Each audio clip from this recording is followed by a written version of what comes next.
You're not nearly as bad as her. Do you know how much you annoy me? The answer is a lot. Should I list the reasons why? Well, I don't see why not. Welcome back, sports fans, to Sports Talk is McKinney. And now it's time to talk about things that annoy us in the world of sports and talk about our rants of the week.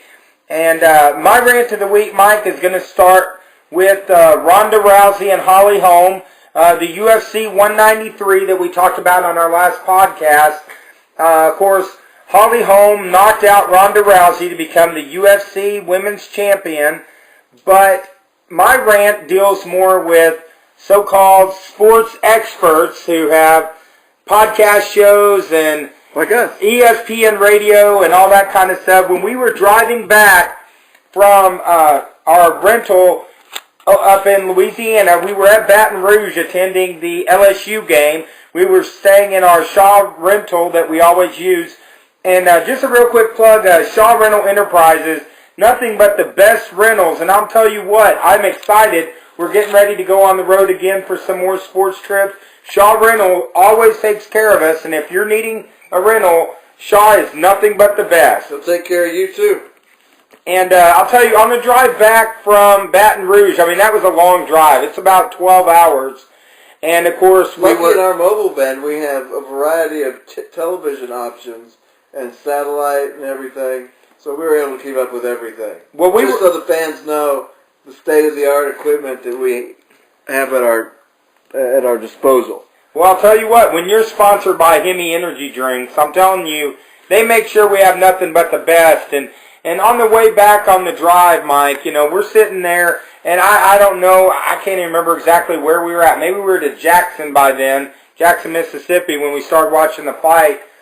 And, you know, of course, Ronda Rousey got knocked out by Holly Holm, but seeing the announcers, not only the fighting announcers, but then, you know, hearing some of the radio broadcasts since then, everyone saying that Ronda Rousey, due to having that one loss, was ruined. I mean, you would have thought the world stopped rotating because she lost that fight. You know, in the UFC, the greatest fighters in the world lose fights. You mentioned in the last podcast, Mike, only 13 people have retired undefeated in boxing as champions. Ronda Rousey, you know, she was dominating people in a certain fashion, so that's why it was such a shock. But honestly, this happening to her will end up making her even more popular. You know, if she would have beat Holm, if she would have eventually ended up taking on Cyborg and cleaning out the division, what does that say for the long-term history of the UFC?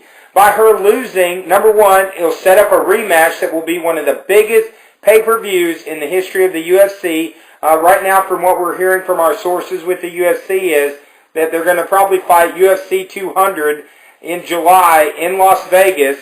It'll be one of the biggest pay-per-views of all time. Probably won't do quite as many as Pacquiao-Mayweather, but should just completely blow it out of the water. You know, let's say Rousey comes back and wins that. You can set up a rubber match, a third match between them. The UFC, that was probably what was best for business for them. And Ali Frazier. Yeah, and for people to say that for one fight and one night that her career is completely gone, you know, I don't say that. I say she took the fight easy, she didn't come in shape, and Holly Holm beat her, just straight up beat her.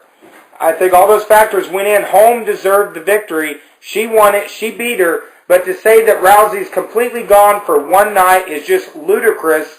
In the world of sports, Rousey is a competitive person. You know, she was a bronze medalist in judo, and she's fought back from that. So to say that she's completely gone over that one night is just ridiculous. She's still going to be marketable. She's still the face of women's UFC right now, even though she's not the champion. And like fighters like George St. Pierre, when he got knocked out by Matt Serra, he came back and became the greatest welterweight of all time. I'm not saying that Rousey's going to be able to come back and beat Holm, but I do believe that what happened is going to, you know, people want to cheer for someone who is making a comeback. that loss is, in the end, I think will gain her more fans than what she had before if she's able to come back. And I think, it's not the end of the world for the UFC. I think it's actually opened up some more doors. And, not having a champion that's completely beat, someone who's unbeatable, having someone who can be beat puts more danger in the fights. And I think it's not going to affect the UFC. And I think Ronda Rousey will come back from this. Before I get into mine, I just want to mention a little piece of news that happened today. The Russian heavyweight champion? Vladimir Klitschko. Yeah, he lost. Yeah. He had the 9-year reign, second longest. That just struck me as you were talking. The thing that I have a problem with, I'm glad with the playoff. It's better than just having one versus playoffs? Two. I'm talking about playoffs. It's better than just one versus two. But as we were sitting there thinking about, if Iowa State and Michigan State, they're going to face off, and if one of them loses, then they'll be out. That should be a playoff. That's a playoff. That's virtually making the Big Ten title game a playoff game, which is fine if it's a playoff game. So we have some major conferences. And you look at every other sport, even divisions within college football. Take the FCS schools.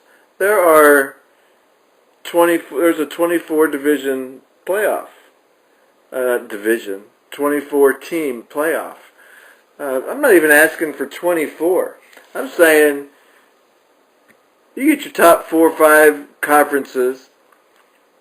You get your ACC, your Big 10, your Big 12, your SEC, your Pac-12, 3 at-large. You get those champions, and they make up 8. Or maybe we can even expand it to 12. Or just let more teams get involved. There's no reason for Notre Dame or Stanford, for example, to have to sit at home and cross their fingers and hope that some other team loses a game, even though they might have won or lost it, so they can sneak in and get a chance to play. For example, if Stanford or Notre Dame wins tonight, if a number 8 Stanford beats a number 6 Notre Dame, they deserve a shot at one of those top teams, in my opinion. Same thing for Notre Dame. If Notre Dame beats a number 8 Stanford, they deserve a shot. Let's give them a shot. Let's give everybody a shot. There used to be a point in American history where you had to be white, male, and a landowner to vote. Right? We've sort of gotten rid of the land-owning restrictions, but you still got to be white, male to vote. Let's get rid of all the restrictions. Let's get the 26th Amendment passed. Let's get the voting age down to 18, and let's get more inclusion in college football when it comes to the playoffs, and let's have a 16-team playoff. Let's set something up. We can get this done. Get with it, America. Get with it, NCAA. Get this done. All right, Mike. Well, to finish up, of course, we've talked a lot about winning. We've talked a lot about losing. And I actually found a quote from Earvin Magic Johnson, in my opinion, the greatest guard to ever play in the NBA. The greatest player, in my opinion, Dave. And, that's a debate we can have in a Sports Talk is McKinney show. And we should.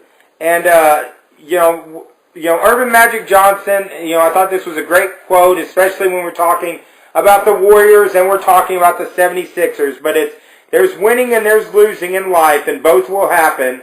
What is never acceptable to me is quitting. And I just want to say, I hope the Sixers get a win soon.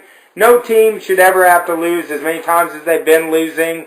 But, good luck to them in their games this week. And that's it from Sports Talk is McKinney. Go out and do something nice for someone you don't know. And remember, your tomorrows are never guaranteed. Have a great week.